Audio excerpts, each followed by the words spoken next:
It was as if the forest had simply swallowed them whole. The feeling of wrongness grew with every passing hour. The silence in that part of the park felt heavier, watchful. On the fourth day, I was searching a steep ravine about 2 miles from their intended route. It was a long shot, a place no sane hiker would venture. The terrain was treacherous, a mess of tangled roots and loose rock. As I navigated a thicket of ferns, something glinted in the undergrowth. It wasn't the metallic sheen of a tin can or the sparkle of mica. It was the cold, dark gleam of a lens. I knelt down and brushed away the leaves. It was a camera. But it wasn't a normal tourist camera. This thing was high-tech, encased in a rugged, matte black housing with a lens that looked more like something you'd see on a military drone. It was wedged into the fork of a tree pointing directly at a small clear stream. There were no brand names, no markings of any kind. My heart started hammering against my ribs. This was wrong. This was so wrong. I unclipped it from the tree. It was heavy, cold to the touch. A small, sealed compartment on the side held a memory card. My hands were shaking slightly as I pulled it out. Protocol dictated I turn it in immediately, log it as evidence. But something held me back. A primal instinct, a gut feeling that whatever was on this card wasn't meant for a sterile evidence bag. I had a portable card reader in my pack for checking trail cams. I sat on a fallen log, the unnatural silence of the ravine pressing in on me, and plugged the card into my tablet. There were a dozen video files, chronologically labeled. The first few were exactly what you'd expect. The Miller family. David, a man with a kind smile, pointing out a deer to his son. Sarah, laughing as she helped Leo skip stones across the stream. Leo, a little boy with a bright red jacket and an infectious grin, chasing a butterfly. They were so full of life, so happy. Watching them felt like an intrusion, a ghost looking at a life he had no right to see. I felt a lump form in my throat. I skipped to the 7th file. The sun was lower now, casting long shadows through the trees. The camera was stationary, seemingly placed on a log. The family was setting up their tent in the background. The audio was crystal clear. You could hear the crinkle of the tent fabric, the bird song, Leo humming to himself. Then I heard it. A faint sound. Almost imperceptible. A click, like a dry twig snapping. David stopped what he was doing and looked up, scanning the trees. "Did you hear that?" he asked Sarah. She shook her head. "Probably just a squirrel, honey. Don't be jumpy." But David kept looking. The camera, which I realized was probably his, was perfectly positioned to capture the woods behind him. He was filming his family, but also something else. He was documenting the woods. He knew something was out there. I clicked on the next file. It was darker now. The family was sitting around a small campfire. Leo was curled up in his mother's lap, half asleep. The firelight danced on their faces. The audio was mostly the crackle of the fire. Then another sound. This time it was different. It was a perfect mimic of a bird call we'd heard in the earlier videos, a mountain bluebird. But it was wrong. Bluebirds are diurnal. They don't sing in the dead of night. David's head snapped up again, his face a mask of tension. He slowly reached over and turned off the small lantern they had hanging from a branch, plunging the campsite into near darkness, save for the fire. The camera was now in night vision mode. The world turned a ghostly green. And then I heard the whisper. It was faint, carried on the wind. "Leo." It was Sarah's voice. I was sure of it. But Sarah was right there, on camera, holding her son, her lips unmoving. Her eyes were wide with terror. She was looking at David, shaking her head frantically. David slowly got to his feet, grabbing a heavy branch from the firewood pile. "Who's there?" he called out, his voice trembling but firm. The whisper came again, from a different direction this time, from deep within the blackness of the trees. "Leo, come find me." It was a perfect imitation of his mother's voice. My blood ran cold. I could see Leo stir, his sleepy eyes opening. "Mommy?" he murmured. Sarah clutched him tighter. "Shh, baby, I'm right here. I clicked on the final video file. The timestamp was just 3 minutes after the last one. The camera was now in the ground, angled steeply upwards, capturing a chaotic mosaic of tree branches and the night sky. The audio was a nightmare. Panicked breathing, the sound of running feet, snapping twigs, torn fabric. "It's not real! Leo, stay with me!" David shouted. Then Sarah's voice, a real, terrified scream. "David, it's got him! It's—" The scream was cut off. There was a heavy, wet thud, followed by a sound I will never be able to unhear. It was a guttural, clicking sound, something between a chattering insect and a grinding of rocks. It was a sound that had no place in the natural world. Then silence. The camera kept recording the indifferent stars for another 10 minutes before the file ended. I sat there on that log for what felt like an eternity, the tablet screen gone dark in my hands. The forest around me was no longer a sanctuary. It was a hunting ground. The silence was no longer peaceful. It was predatory. I knew, with a certainty that chilled me to the bone, that the Miller family had not gotten lost. They had been taken, hunted by something that used the voice of a mother as a lure. When I finally got back to the ranger station, my mind was a maelstrom of horror and confusion. I went straight to Thompson's office. He was on the phone, looking weary. I waited, the memory card feeling like a hot coal in my pocket. When he hung up, I laid the camera on his desk. "I found this in the North Ravine," I said, my voice hoarse. "You need to see what's on it." Thompson picked it up, his bushy eyebrows furrowed. He examined the strange, unmarked device. "Where's the memory card?" "I have it. I watched the files." "You what?" His voice was sharp. "That's a breach of protocol, Jack. Evidence is to be logged and handed over to forensics, untouched." "To hell with protocol, Chief. The Millers, something happened to them. Something out there. It mimicked Sarah's voice. It lured them. We need to get everyone out of that search area. Now." He stared at me, his expression unreadable. "Mimicked her voice? Jack, you've been out there for 4 days. You're exhausted. Grief and exhaustion can play tricks on the mind." "This wasn't a trick," I insisted, my voice rising. I took out my tablet and played him the last 2 files. I watched his face as the audio filled the small office. The bird call in the night, the whispered imitation of Sarah's voice, the final terrible screams. When it was over, the silence in the room was deafening. I expected him to be horrified, to call for backup, to sound an alarm. Instead, he just sighed, a long, tired sigh. He looked not at me, but through me. "It's a hoax, Jack." I stared at him, dumbfounded. "A hoax? Did you not hear that? Did you not hear them screaming?" "It's a viral marketing stunt, Jack. Some college kids with too much time and fancy equipment," he said, his tone dismissive. He reached for the camera and the memory card. "Give 'em to me. I'll log it and we'll file a report.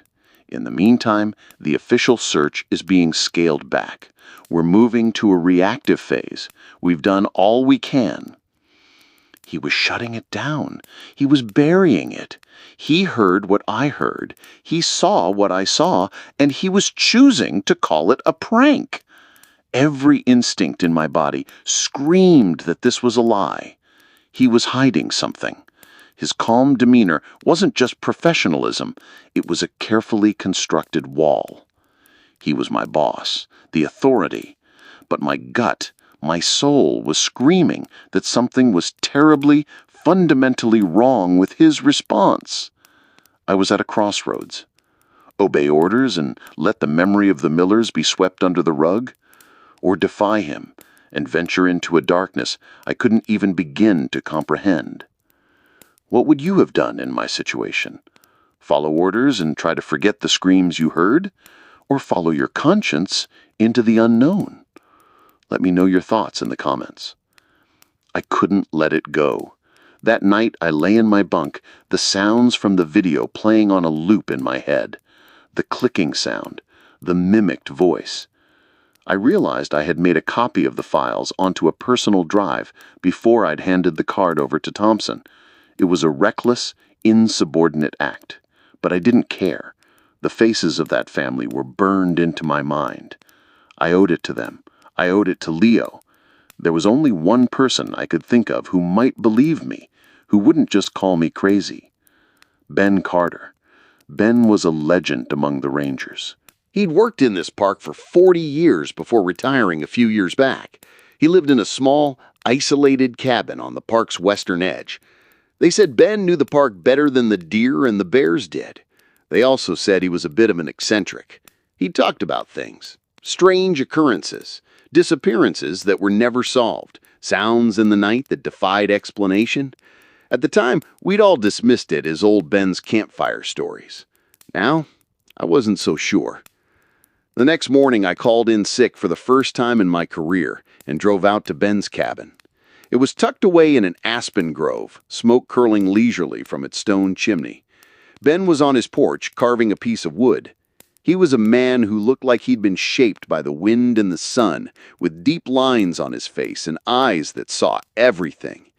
He looked up as I approached, not with surprise, but with a kind of weary recognition. "Knew you'd be by eventually, Jack. Saw the choppers. Heard about the missing family. Figured something wasn't adding up when they called off the search." I didn't waste any time. I sat down across from him and told him everything. About the camera, the videos, the mimicry, the clicking sound. I told him about Thompson's bizarre reaction, his insistence that it was a hoax. Ben listened patiently, his carving knife still for a moment. He didn't interrupt. When I was finished, he just nodded slowly. He wasn't shocked. He wasn't even surprised. He looked sad. "So, it's awake again," he said, his voice a low rumble. "It? What is it?" Ben set down his carving and looked me square in the eye. "This park, Jack, it's old. Older than the trees, older than the mountains. There are things that live in the deep places. Things that were here long before us and will be here long after we're gone. We call them lots of names. Cryptids, the first ones, the things that walk between the trees." I felt a chill that had nothing to do with the morning air. "You're serious? You've seen something like this before?" "Seen? No. Heard. Experienced," he corrected. 30 years ago, 2 geologists went missing in that same area. They found their equipment, smashed to pieces. Official reports said it was a bear attack, but there were no bear tracks. The tracks we found, they were wrong. 3-toed like a bird's, but heavy, deep set. And the sounds, for weeks afterward, rangers on patrol would hear things, a woman crying for help deep in the woods. When they'd go to investigate, the sound would move. It was toying with them, luring them. He leaned forward, his voice dropping to a near whisper. "The thing you heard, the mimic, it's a predator, an ambush predator of the highest order. It learns the sounds of its prey, the sounds that evoke trust and curiosity. A child's laugh, a mother's call. It draws you in, separates you from the herd. And Thompson knows. He was a rookie back when those geologists vanished. He was on the search part. He saw the same things I did." The pieces clicked into place. Thompson wasn't just being dismissive, he was actively covering this up. He knew what was out there, and for some reason, he was protecting it. Or maybe he was just terrified of it. "I have to go back," I said, a new resolve hardening in my chest. "The campsite they were at in the video, I know that spot. It's a small clearing by a stream. It wasn't on their route, but it's where the camera was pointed." Ben looked at me, a flicker of the old ranger's fire in his eyes. "It's a fool's errand, son. Whatever you're looking for, you won't like what you find." "I don't care," I said. "I can't just let them be forgotten. We have the video. It's proof." Ben stood up and went inside his cabin. He returned with a heavy-duty backpack and an old, worn hunting rifle. "Proof isn't what you need out there," he said, checking the rifle's chamber. "Let's see what this thing wants us to find." We hiked back into the park, staying off the main trails, moving like ghosts through the forest. Ben moved with a silent, deliberate grace that belied his age. He taught me to see the woods in a new way, not just as a collection of trees and rocks, but as a web of signs and signals. He pointed out branches that were bent in unnatural ways, stones that were overturned without reason. He was tracking something that left almost no trace. After hours of hiking, we found the clearing from the video. It was exactly as I had seen it. The stream, the log where David had likely set the camera. But the campsite, it was gone. Not just abandoned, but sterile. The patch of flattened grass where the tent had been was there, but there were no stake holes. The fire pit was a perfect circle of cold, clean stones, with no ash or charcoal residue. There wasn't a single stray piece of trash, no footprint, no sign that 3 people had lived and eaten and slept here. It was like a movie set that had been meticulously cleaned after the shooting was done. "A cleanup crew," Ben said grimly, running a hand over the cold stones of the fire pit. "Someone was here after the Millers, someone who wanted to erase every trace of them." This was no longer just about a creature in the woods. This was a conspiracy. Thompson, he wasn't just covering up a creature's existence. He was part of an organization that cleaned up its messes. As we scanned the perimeter of the clearing, I saw it, a glint of color under a fern. I knelt down and picked it up. It was a small plastic action figure, a red and blue superhero. Leo's. He must have dropped it. It was the only thing they had missed. A tiny, heartbreaking piece of a little boy's life, left behind in a sanitized crime scene. Holding it in my palm, my resolve turned to iron. I wasn't leaving this forest until I knew what happened. Ben was examining the ground near the edge of the woods. "Over here," he called. He pointed to a series of faint impressions in the soft earth. They were the 3-toed tracks he'd described, but alongside them were others. Boot prints, standard-issue tactical boots. Several sets. "They weren't just here to clean up," Ben said, his eyes scanning the tree line. "They were here to retrieve something. The family, or the creature." The tracks led away from the clearing, deeper into the forest, towards the sheer granite cliffs of the park's northern ridge. The trail was almost invisible, but Ben followed it with an unerring instinct. It was clear that whoever made this trail didn't want it to be followed.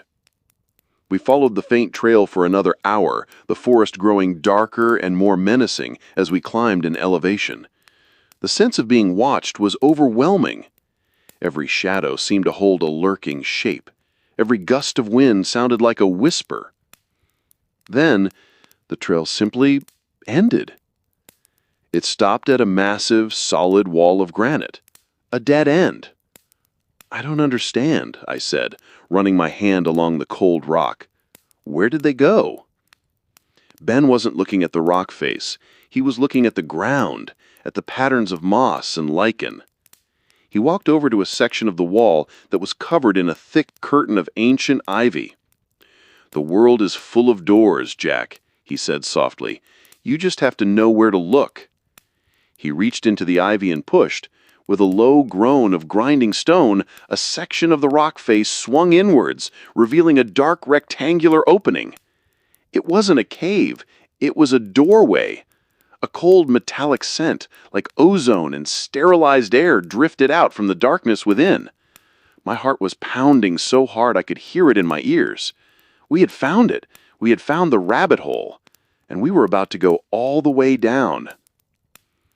Have you ever had a moment where your entire perception of reality just shatters? Standing at the entrance to that hidden passage, I felt the world I knew, the world of trees and seasons and predictable laws of nature, just crumble into dust. What we found on the other side of that stone door wasn't a cave.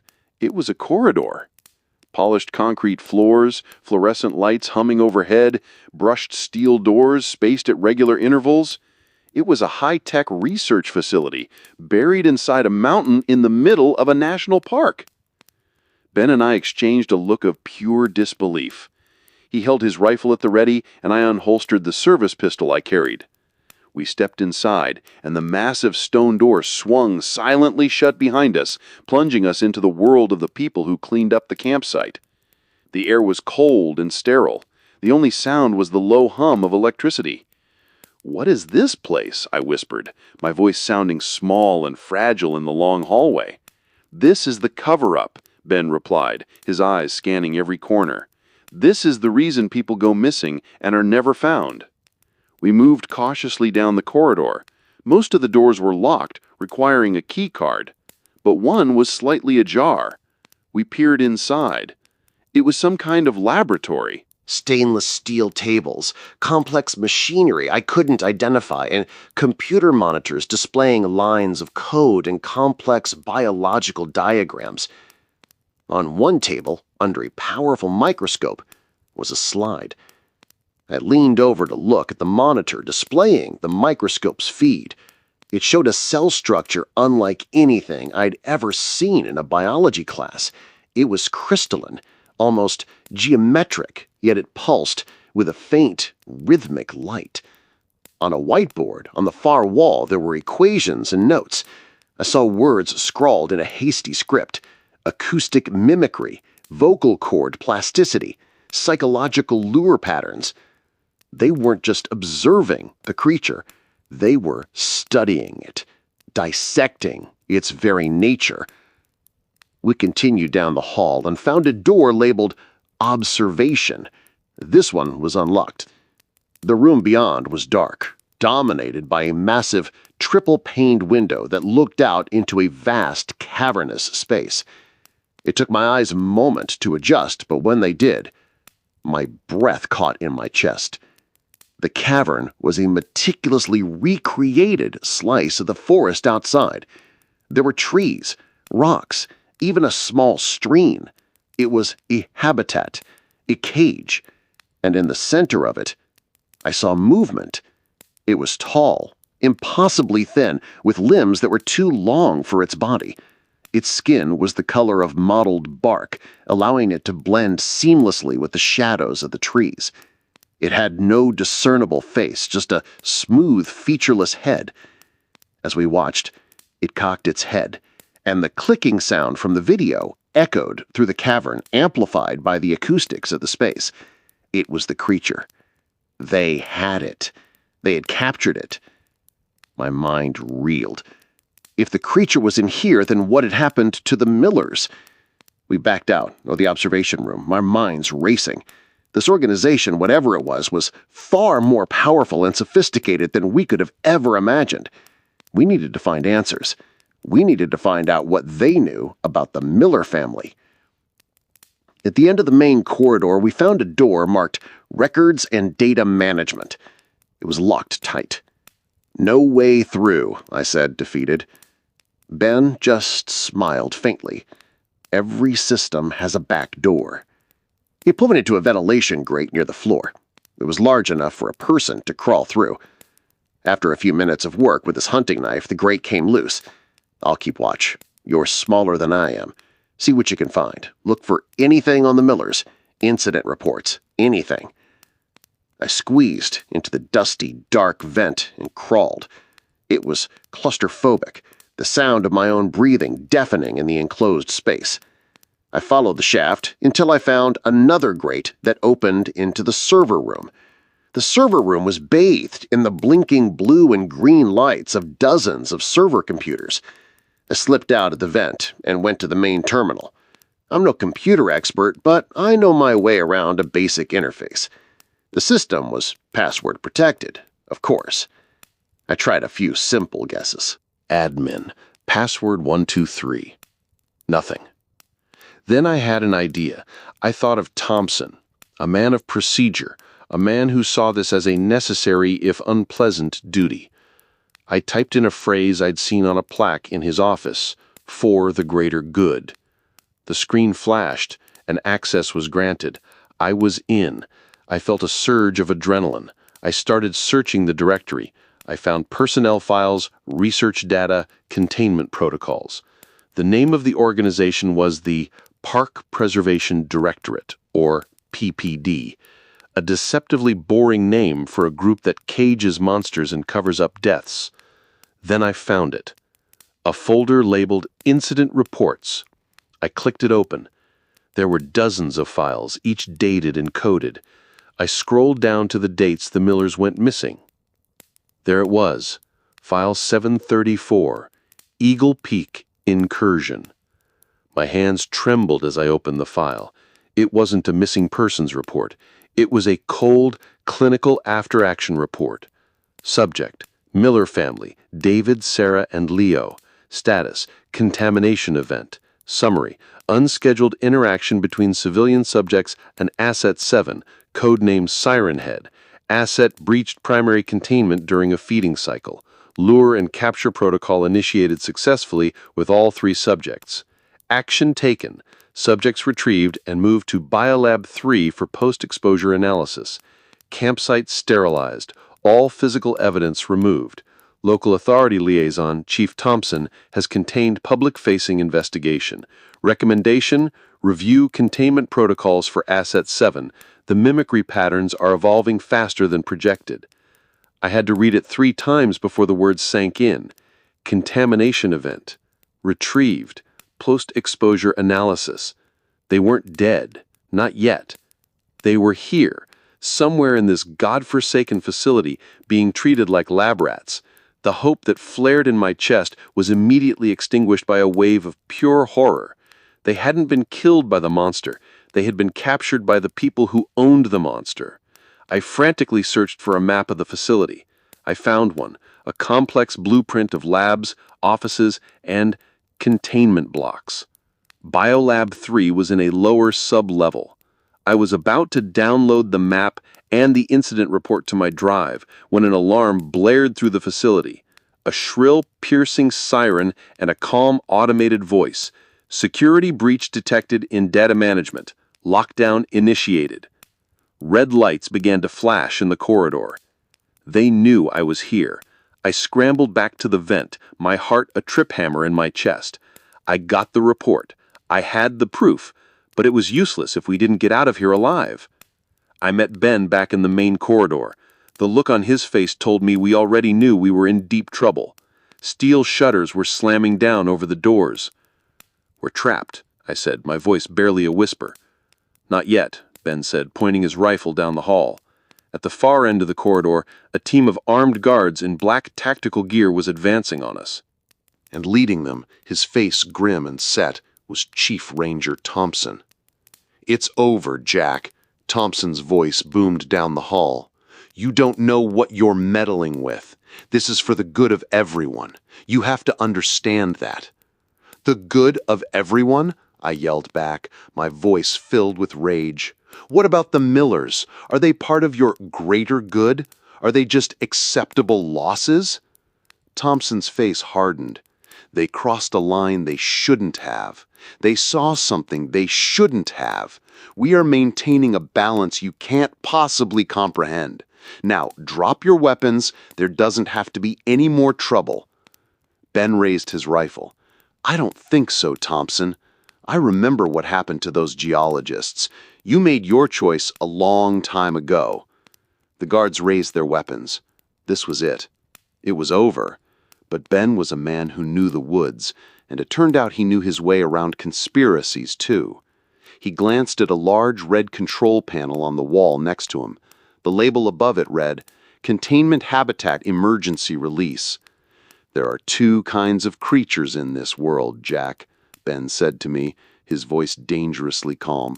"The ones they have in cages and the ones who refuse to be caged."